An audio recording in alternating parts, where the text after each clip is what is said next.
ॐ ज्ञानतिमिरान्धस्य ज्ञानञ्जनशलाकया चक्षुरुन्मीलितं येन तस्मै श्रीगुरुवे नमः। नमो विष्णुपादाय कृष्णप्रेष्ठाय भूतले श्रीमते भक्तिवेदान्तस्वामिन्निति नामिने।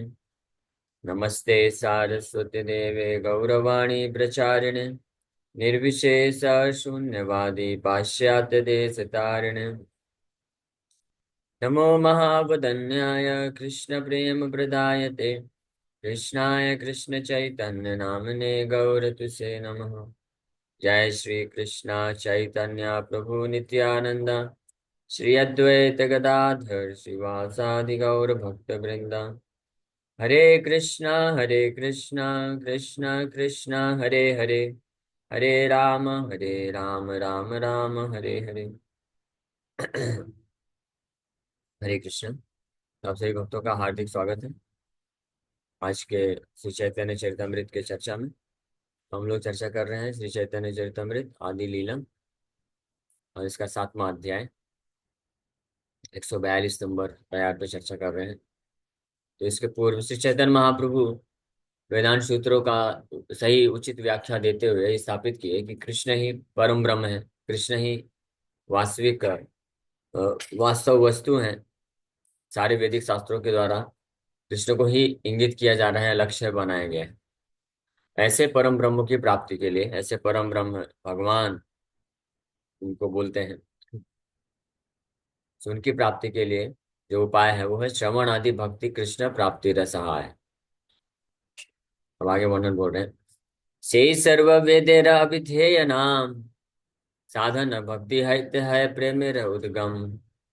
By practicing this regulated devotional service under the direction of the spiritual master, certainly one awakens his dormant love of Godhead. This process is called अभिधेय। इसको अभिधेय बोला जाता है। इसे ही सर्व वेदेर, that is the essence of all Vedic literature. ये साधन भक्ति है जिसके द्वारा भगवान प्राप्ति हेतु, भगवान प्राप्ति हेतु जे करी उपाय, भगवान प्राप्ति हेतु जे करी उपाय श्रवण आदि भक्ति कृष्ण प्राप्ति रसहार। तो भगवान को प्राप्ति के लिए जो उपाय बताया गया है वो है श्रवण आदि भक्ति कृष्ण प्राप्ति सहाय। और ये जो है श्रवण आदि भक्ति रेगुलेटेड डिवोशनल सर्विस साधन भक्ति सर्व वेदेर अभिधेय नाम से ही सर्व वेदेर, सारे वेदों का सार है और इसको अभिधेय, इसी को अभिधेय नाम दिया गया है। साधन भक्ति है इधर। इस साधन भक्ति के द्वारा निश्चित रूप में कोई अपने प्रेमेर उद्गम, उद्गम मतलब अवेकन, जागृत कर सकता है। जो कि प्रेम ऑलरेडी है, कृष्ण नित्य कृष्ण प्रेम साध्य कबू न है। श्रवण आदि शुद्ध सिद्ध शुद्ध चित्त करे उदय।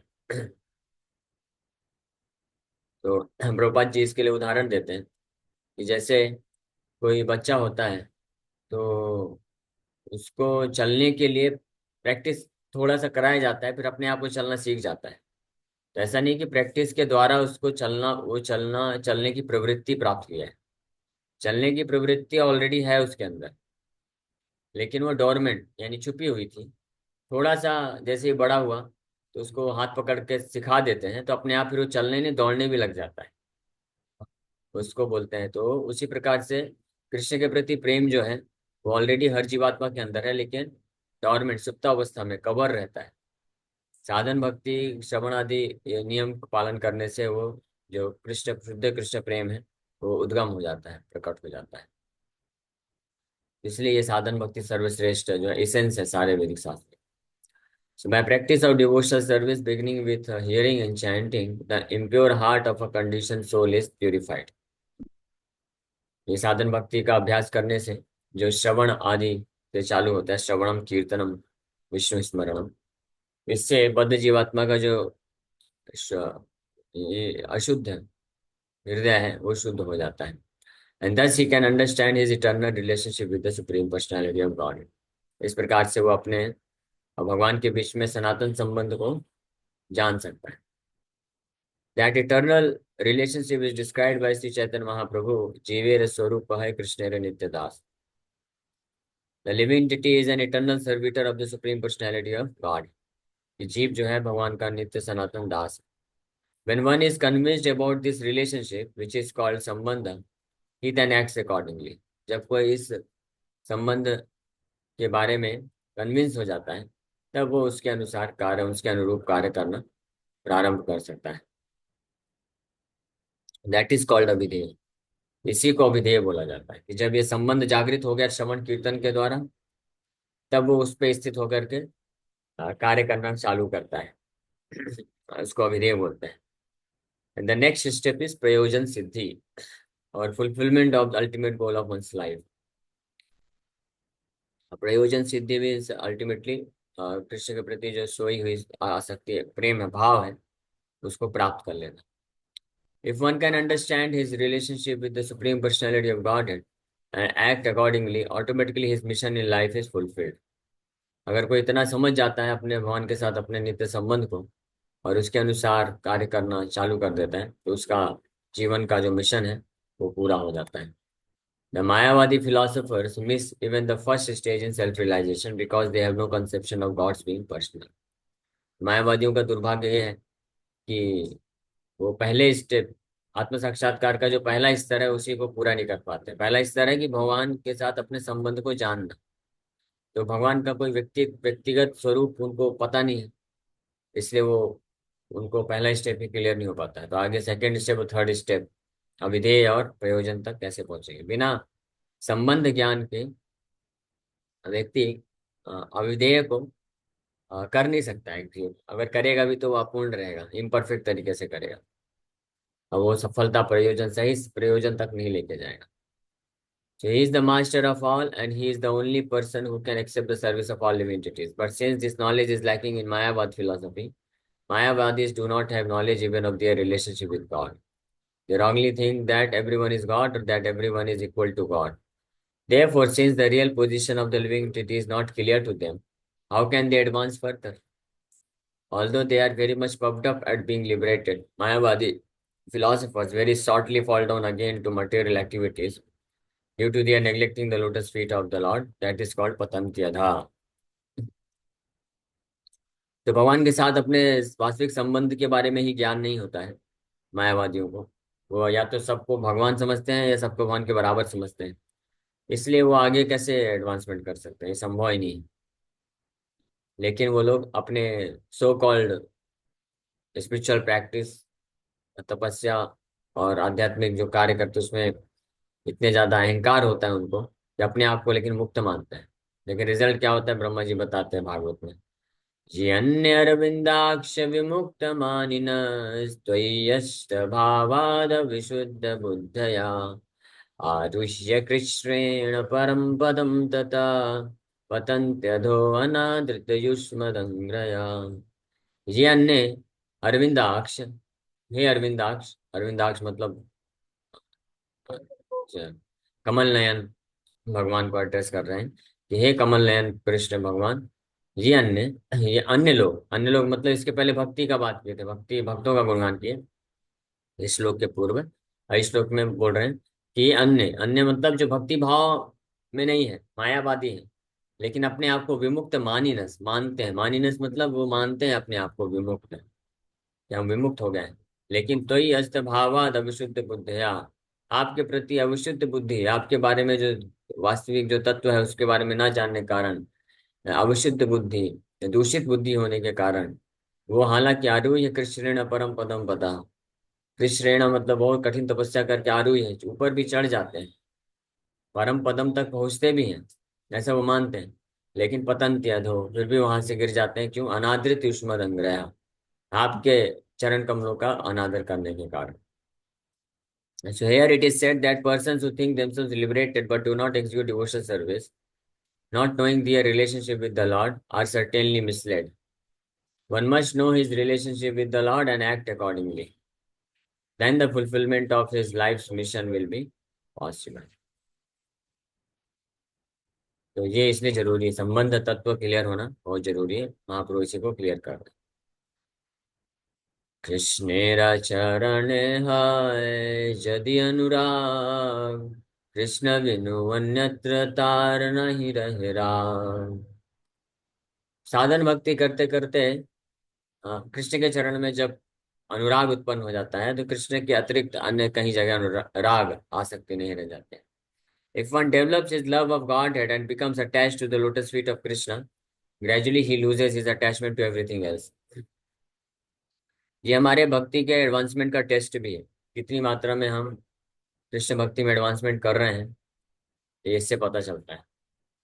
जितनी मात्रा में कृष्ण के प्रति वास्तविक आकर्षण और आसक्ति है, अनुराग है, प्रेम है, उत्पन्न हो रहा है उनके चरण कमलों का सेवा के लिए, उतनी ही मात्रा में कृष्ण अन्यत्र, कृष्ण के अलावा जो चीजें, न केवल पाप वाली चीजें, जो पाप तो ठीक है, वो पाप वाली चीजें तो पूरी तरह से वर्जित ही हैं, वो तो नरक का द्वार खोलती हैं, जैसे intoxication, meat eating, illicit sex, gambling, ये तो नरक के द्वार खोलते हैं।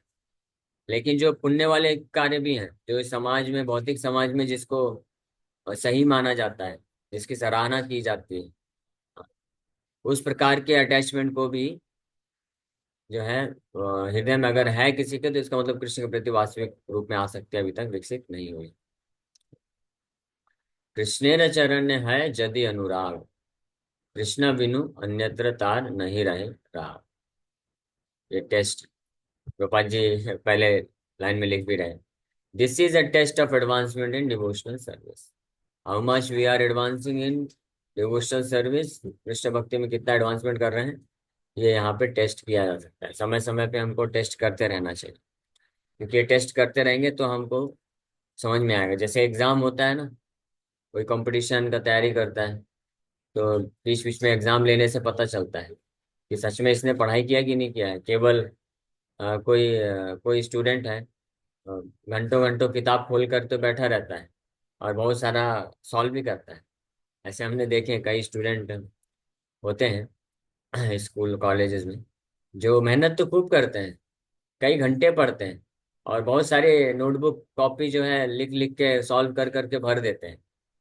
लेकिन जब एग्जाम होता है तो उसमें फिर वही 30 40 50% मार्क्स आते हैं या फेल हो जाते हैं कई बार। तो क्या कारण है? तो फिर वो कुछ फायदा हुआ उनका, इतना सारा नोटबुक कॉपी भर दिया, इतना घंटों घंटों दिया। वहीं दूसरे कुछ स्टूडेंट होते हैं जो इंटेलिजेंट होते हैं, स्मार्ट होते हैं, तो वो लोग बहुत ज्यादा ऐसा नहीं कि नोटबुक वगैरह खूब नहीं भरते हैं, और वो बहुत ज्यादा ऐसे नहीं कि कई 10 10 12 12 घंटे पढ़ते हैं।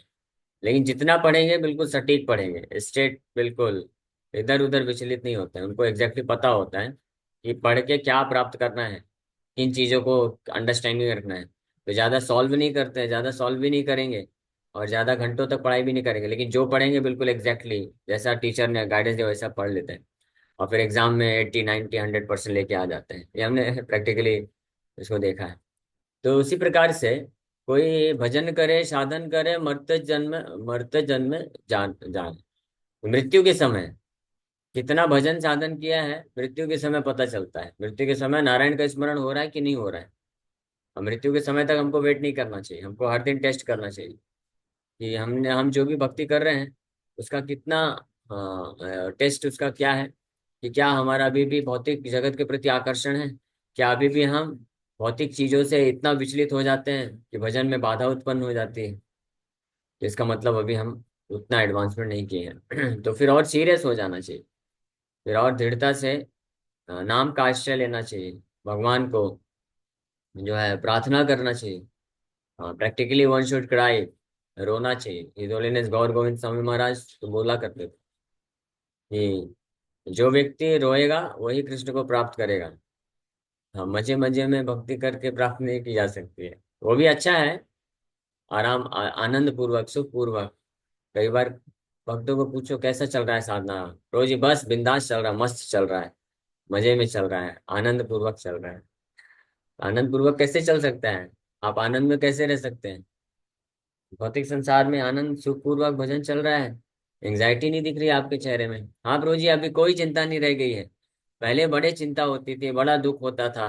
अभी कृष्ण की कृपा से इतना अच्छा भजन हो रहा है, साधन हो रहा है, भक्ति चल रही है कि बिंदास है, बिल्कुल कोई टेंशन नहीं। तो ये भी अच्छी बात है, एडवांसमेंट है कि पहले तो भौतिक जगत में इतना एंग्जाइटी, टेंशन, शोक मोह भय दुख कष्ट झेलते थे। भगवान का भजन चालू किया तो भगवान की कृपा से सारे जो कष्ट धीरे धीरे नष्ट हो जाते हैं।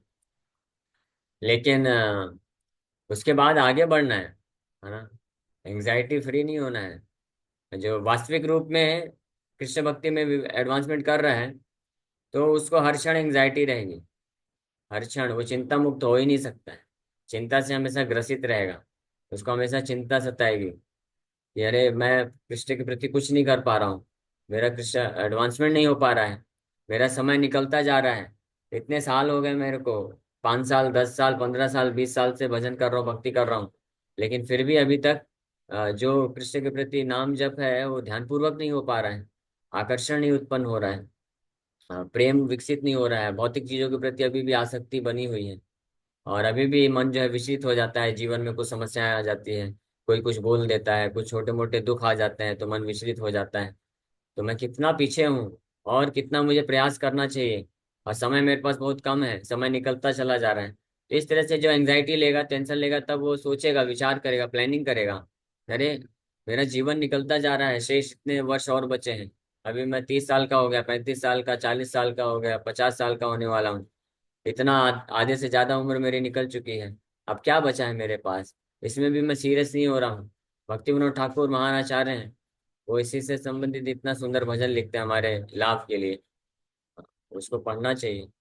वार्धक्य एक होना भक्ति विनोदा। ये बहुत सुंदर भजन है। मेरे ख्याल से भूलिया तुम्हारे इसमें ही आता है। वार्धक्य एक होना भक्ति एक होना भुजिनु श्री। बहिर्मुख होए मायर बोले। भूलिया तुम्हारे में ही ऐसा है। भूलिया तुम्हारे संसारे आसिया। तेन न विध व्यथा। भूलिया तुम्हारे संसारे आसिया। तेन न विध व्यथा। तुम्हारा चराने आसिया छियामी। बोली बो दुखेर कथा। आपको भूल करके मैं इस संसार में आ गया, और इसलिए मुझे नाना प्रकार के कष्ट झेलने पड़ रहे हैं। अब आपके शरण कमल के पास मैं आया हूँ, ये सारे दुख भोगते भोगते।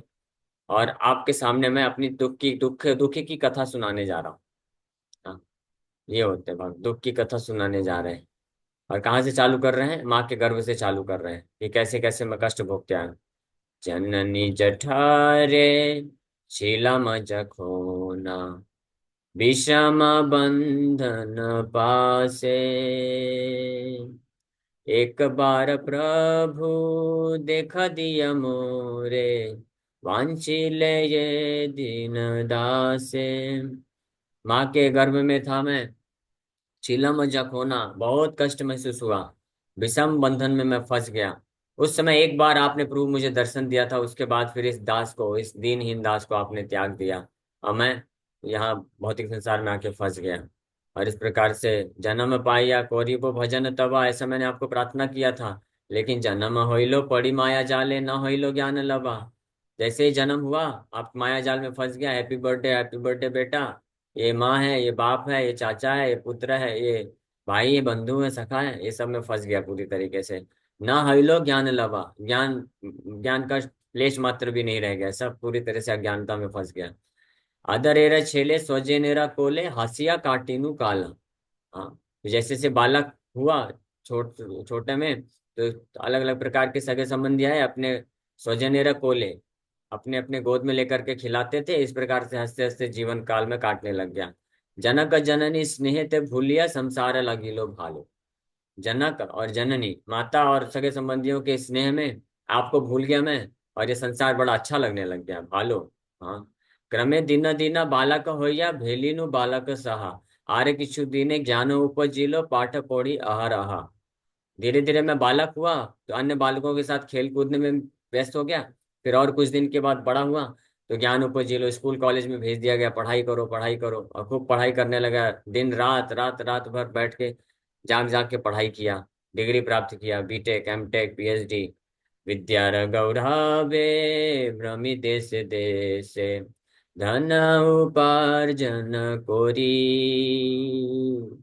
स्वजन पालना कोरिए कमाने भूलिनु तुम्हारे हरि। जैसे विद्या कंप्लीट हुई, बीटेक एमटेक पीएचडी कर लिया, तो उसके गौरव में, उसके अहंकार में आकर के पूरे देशों देशों में जा जा करके नौकरी के लिए इधर उधर भटकते रह गए, धन उपार्जन करी, पैसे कमाना है खूब। यहाँ पे 20 लाख का पैकेज मिल रहा है, उधर जाऊंगा 50 लाख का मिलेगा, वहां 1.5 करोड़ का मिल रहा है। इस प्रकार से ज्यादा ज्यादा पैसे कमाने के चक्कर में मैं भ्रमण करते रह गया। और स्वजन, फिर विवाह कर लिया, बच्चे हो गए, पत्नी बच्चे माँ बाप, इनका पालन पोषण को ही एकमात्र अपना जीवन का लक्ष्य बना करके आपको पूरी तरह से मैं भूल ही गया। अब अपनी स्थिति बता रहा, मैं आपके सामने आया हूँ। वार्धक्य खोना भक्ति विनोदा कांदिया कातरवती ना भजिया तोरे दिन वृथ गेलो एखोन के होबे गति। वार्धक्य खोना, अब इस वृद्धावस्था में ये भक्ति विनोद रोते रोते बड़े कातर भाव में आपके चरण कमलों में आया है भटकते भटकते, कि आपका मैंने भजन नहीं किया और पूरा जीवन जो है व्यर्थ गवा दिया। अब मेरे जैसे इस वृद्ध व्यक्ति का जो पूरा जीवन ऐसे ही गवा दिया, भौतिक कार्य को करने में, भौतिक आसक्ति को बनाए रखने में, इसका क्या गति होगा भगवान? अब आप ही बताइए, आप कुछ उपाय ढूंढिए, आप बड़े दयालु हैं। इस प्रकार से प्रार्थना कर रहे हैं। इस प्रकार से जब रोएगा जो, वो योग्य बनता है कृष्ण के प्रति कुछ आसक्ति को विकसित करने के लिए। इसलिए this is a test of advancement in devotional service as stated in Srimad Bhagavatam. भक्ति परेशा अनुभवो विरक्तिरन्यत्र स्या। In bhakti, a devotee's only attachment is Krishna. He no longer wants to maintain his attachments to many other things. भक्ति परेश, परेश मतलब भगवान का अनुभव, भक्ति जो कर रहा, वास्तविक भक्ति जो कर रहा है, तो ये तीन चीज होगी। एक तो परेश अनुभव, यानी कृष्ण का साक्षात्कार होगा। और दूसरा विरक्ति, भौतिक भोग वासनाओं से विरक्ति उत्पन्न हो जाएगी। अन्यत्र चा, ये प्राप्त होगा। So although Mayavadi philosophers are supposed to be very much advanced on the path of liberation, we see that after some time they descend to politics and philanthropic activities. Many big sannyasis who were supposedly liberated and very advanced have come down again to materialistic activities, although they left this world as mithya, false. हाँ, तो मायावादी लोग का उदाहरण दे रहे हैं कि मायावादी लोग इस जगत को मिथ्या समझ करके हालांकि त्याग देते हैं, लेकिन कृष्ण के प्रति भक्ति आसक्ति विकसित न कर पाने के कारण वापस इस भौतिक जगत में आकर के पतंती अधा, वापस से भौतिक कार्य करने में, फिलंथ्रोपिक एक्टिविटी, समाज सेवा करने में लग जाते हैं और आध्यात्मिक मार्ग से पूरी तरह से विचलित हो जाते हैं। When a devotee develops in devotional service, however, he no longer has attachments to such philanthropic activities. He is simply inspired to serve the Lord, and he engages his entire life in such service. This is the difference between Vaishnava and Mayavadi philosophers. Devotional service, therefore, is practical, whereas Mayavad philosophy is merely mental speculation. वहीं दूसरी ओर जो वास्तविक भक्त है, कृष्ण के प्रति भक्ति में लगता है, तो भगवान के प्रति आसक्ति विकसित होने के कारण ऐसे भक्त को किसी भी प्रकार के भौतिक कार्य से कोई आसक्ति नहीं रह जाती है। कोई समाज सेवा और ये सगे संबंधियों का सेवा, देश का सेवा और ह्यूमैनिटी, मनुष्यों का सेवा, जानवरों का सेवा, अपने इंद्रियों का सेवा, ये सब से विचलित नहीं होता है। वो उसका ये simply inspired to serve the lord, वो केवल और केवल भगवान को सेवा करने के लिए प्रेरित रहता है। भगवान की सेवा के लिए वो अपने जीवन को पूरी तरह से समर्पित कर देता है। यही डिफरेंस है, अंतर है एक मायावादी और वैष्णव में। मायावादी विचारधारा इसलिए केवल क्या है, एक मेंटल स्पेकुलेशन है, काल्पनिक विचारधारा है, क्योंकि उसको पालन करने के पश्चात कोई इम्प्रूवमेंट नहीं आता है, आध्यात्मिक मार्ग में प्रगति नहीं हो पाती है, व्यक्ति वापस से पतंती अधा, इस भौतिक संसार में वापस से आकर के भौतिक कार्य में लग जाता है। Okay, so thank you very much. इसी के साथ यहीं पे विराम करते हैं। हरे कृष्णा कृष्णा कृष्णा हरे हरे, हरे राम राम। यस, किसी वक्त कोई प्रश्न है? हरे कृष्ण प्रभु जी। तो हरे एक कृष्ण। प्रश्न आया था, जैसे मान लीजिए किसी के इष्ट मान लीजिए कृष्ण भगवान है, ठीक, और किसी और देवी देवता का पूजा आराधना करता है और उसके इष्ट कृष्ण है, तो किसको जाएगा ये? इसी मैं समझा नहीं, अगर इष्ट कृष्ण है तो फिर देवी देवताओं का पूजा क्यों करता है? जैसे मान लीजिए कि कोई और देवी देवता का पूजा करता है, बोलता है कि हमारे इष्ट कृष्ण हम कृष्ण भगवान के लिए कर रहे हैं। अच्छा लगे आपने एक और ऊपर प्रश्न निकाले, लेकिन कई वाले अलग अलग कर्म कांड के माध्यम से करते हैं अलग अलग देवी देवता को। फिर वो बोलते हमारे इष्ट राम है, वो कृष्ण है, विष्णु है, बोल हमारा जिसका अगर उद्देश्य कैसे समझ सकते हैं। लेकिन दूसरा प्रश्न अगर इसी के अंदर के प्रश्न करें, मान लीजिए कोई शिव जी की पूजा करता है, ठीक, और वो समझता है कि हमारे इष्ट जो है राम और कृष्ण विष्णु, तो ये जो उसका पूजा का फल है कृष्ण को प्रसन्नता, तो कैसे क्या कृष्ण को जाएगा वो? नहीं, कैसे जाएगा? वो कृष्ण तो साफ बोलते हैं गीता में, यान्ति देवव्रता देवा पितृन यान्ति पितृव्रता। पहली बात तो, पहला प्रश्न तो ये है कि अगर किसी के इष्ट राम है, कृष्ण है, तो वो अन्य देवताओं का पूजा कैसे कर सकता है? उसको तो कृष्ण को ही समर्पण करना चाहिए, कृष्ण का ही पूजा करना चाहिए। कृष्ण स्पष्ट बोलते हैं, मन मना भो मत भक्तो मध्याजी माम नमस्कुरु, always think of me, worship me. हाँ, तो मेरे को पूजा करो, मुझे प्रणाम करो। तो अन्य किसी देवी देवताओं के पास जाने का तो सवाल ही नहीं उठता है। कृष्ण तो स्पष्ट बोलते हैं, अनन्यास चिंतयन्तो माम, कि अनन्यास मतलब अन्य किसी के पास ना जाकर के मेरे पास ही आता है। अन्य, और भागवत में भी भगवान बोलते हैं, उद्धव को शिक्षा देते हुए बोलते हैं, कपिल देव जी देवती माता को शिक्षा देते हुए यही चीज बोलते हैं कि अन्य सभी व्यक्तियों को, देवी देवताओं का आश्रय छोड़ करके, मेरा जो भक्त होता है केवल मेरे पे आश्रित रहता है, हर परिस्थिति में उसके जीवन में दुख आए या सुख आए, मेरा ही आश्रय लेता है। तो ये तो प्रश्न ही नहीं उठता कि अन्य किसी के पास जाके वो सेवा या पूजा अर्चना करेगा। अगर कर रहा है तो इसका मतलब कृष्ण और भगवान कृष्ण में पूर्ण श्रद्धा नहीं है, अभी भी कुछ भौतिक इच्छाएं हैं, और ये लगता है कि अन्य देवताओं के पास जाकर के वो इच्छा पूर्ति हो सकती है, कृष्ण हमको नहीं देंगे, तो फिर श्रद्धा नहीं हुई। इसका मतलब इष्ट कहाँ हुए? इष्ट का मतलब क्या होता है? प्रिय। प्रिय का अर्थ होता है कि कुछ भी हो जाए, मेरे को भगवान भौतिक समृद्धि दें या ना दें, मैं तो इनको ही जाकर पूजा करूंगा और किसी के पास नहीं जाऊँ। इसको बोलते हैं इष्ट देव। कि कभी कभी कुछ लोग ऐसा सोचते हैं, मानते हैं, उनका ऐसा मानना है, देवी देवताओं का आश्रय लेते हैं, किसी और यहाँ वहाँ का आश्रय लेते हैं, और हमारे जो आराध्य हैं, हमारे जो इष्ट हैं, विष्णु वो है, बस विष्णु। कहने के लिए है फिर, वो बस नाम मात्र के लिए है। अगर आराध्य आप बोल रहे हैं, जैसे कोई पत्नी है, वो बोलती है मेरे पति ही मेरे पति परमेश्वर हैं, आराध्य हैं, मेरे इष्ट हैं, और फिर जाकर के दूसरे पतियों के साथ वो सेवा करती है, तो ये तो फिर बोलने वाली बात बस हो गई ना। ये तो उचित नहीं है।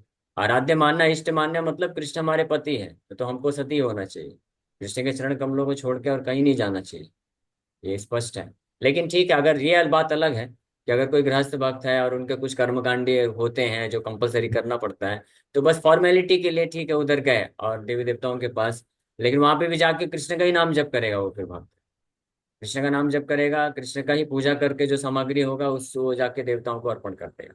ये किया जा सकता है लोक व्यवहार के लिए, ताकि समाज की जो व्यवस्था है वो डिस्टर्ब ना हो।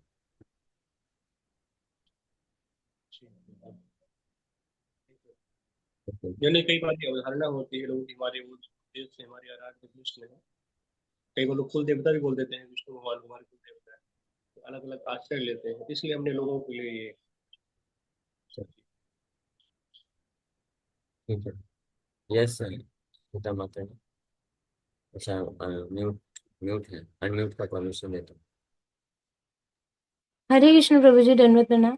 प्रभु, जैसे आपने बताया ना कि भौतिक चीजों से विचलित नहीं होना चाहिए भक्त को, लेकिन अगर जैसे आध्यात्मिक किसी भक्त को जो आध्यात्मिक उससे जुड़ा हुआ है कृष्ण भक्ति से, उसको कोई कष्ट आता है या उनसे और भी जुड़े मास ऐसे जो लोग हैं जिनको कष्ट आता है, तो उससे डिस्टर्ब होना चाहिए या कृष्ण भगवान से ही प्रे करना चाहिए कि इसका सोल्यूशन दे? और कई बार सोल्यूशन आता है आत्मा से तो कंफ्यूज होता है, जैसे आपने कहा था स्पिरिचुअली भी डेविएट हो जाता है व्यक्ति, मटेरियल और उसमें डिफरेंस नहीं कर पाता है, तो कैसे डील करें जैसे पॉलिटिकल चीजें? हरे कृष्ण। देखिए, अगर हमारे जीवन में चाहे सामाजिक स्तर पे, पॉलिटिकल स्तर पे, हमारे शारीरिक स्तर पे, मानसिक स्तर पे, किसी भी प्रकार के परिवर्तन से अगर हम विचलित हो रहे हैं, तो इसका मतलब ये है कि हमारी आसक्ति अभी उस तरफ बनी हुई है। तो ये तो देखिए, अभी तो हमारी आसक्ति बनी हुई है, इसको स्वीकार कर लेना चाहिए, हाँ आसक्ति बनी है। अब हमको क्या करना चाहिए कि जब समझ में आ जाए कि हाँ अभी भी आसक्ति बनी हुई है, तो हमको फिर कृष्ण को प्रार्थना करना चाहिए। और अगर हमको कुछ भौतिक जीवन में परिवर्तन हो रहा है, उससे छुटकारा पाने के लिए अगर इच्छा भी है भी, तो केवल कृष्ण के पास जाना चाहिए, कृष्ण को ही प्रार्थना करना चाहिए। वो प्रार्थना करने से कृष्ण उसको हैंडल करते हैं और हमारा हमारा भक्ति में एडवांसमेंट होता है। बट रियल जो अटैचमेंट है, वास्तविक जो कृष्ण के प्रति आसक्ति है, ऐसा भक्त जो है कैसी भी भौतिक परिस्थिति हो, वो केवल कृष्ण को विशुद्ध भाव से सेवा करने का इच्छा रखता है। That's all. कैसे प्रभु भी डिस्टर्बेंसेस कृष्ण हो। भक्त को अगर कोई कष्ट हो रहा है उसको देख के वो विचलित हो रहा है, और ऐसे कई ऐसे कृष्ण भक्त हैं, तो हाँ, क्या? वो स्पिरिचुअल है। वो उस प्रकार की एंजाइटी स्पिरिचुअल है। जैसे कोई भक्त है जो भक्ति में बहुत अच्छे से स्थित था, लेकिन अभी माया के प्रभाव में आकर के विचलित हो रहा है, तो ऐसे भक्तों के सुरक्षा के लिए एंजाइटी आना, ये आध्यात्मिक है। ये तो होना भी चाहिए।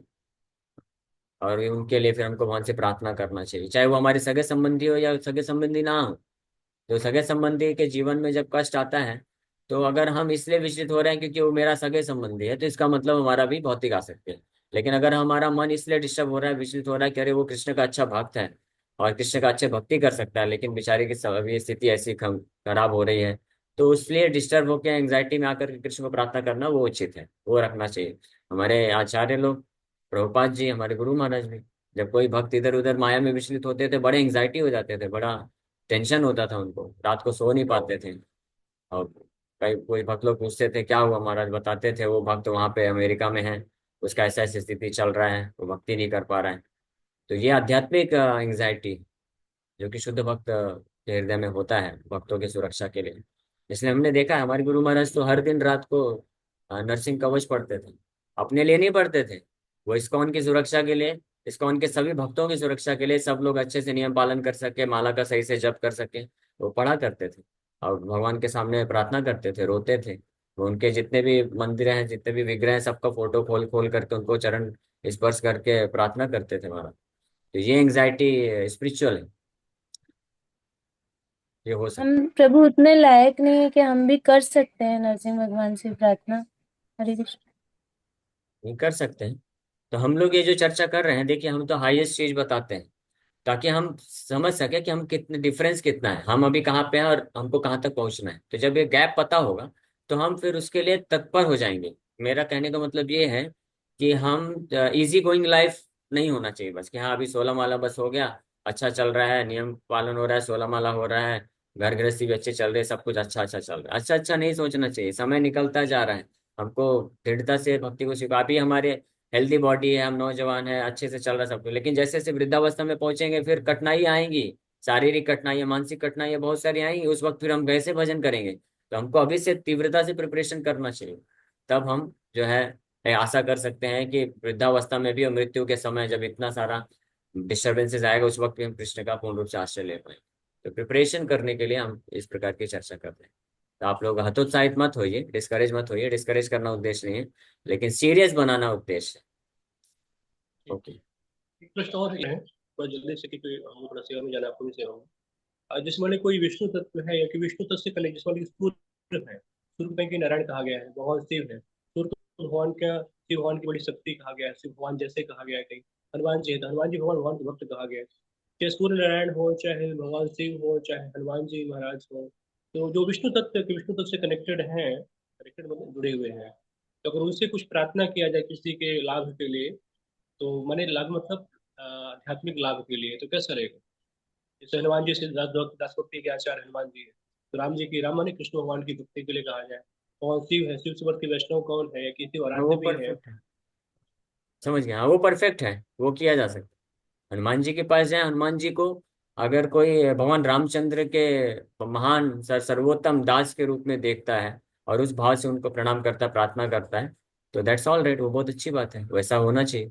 वैसी तरह से भगवान शिव को देवता के रूप में नहीं देखना चाहिए कि हाँ शिव जी महान देवता है, महादेव हैं, और ये हमारी सारी इच्छाओं की पूर्ति कर देंगे, वो अपराध हो जाता है फिर।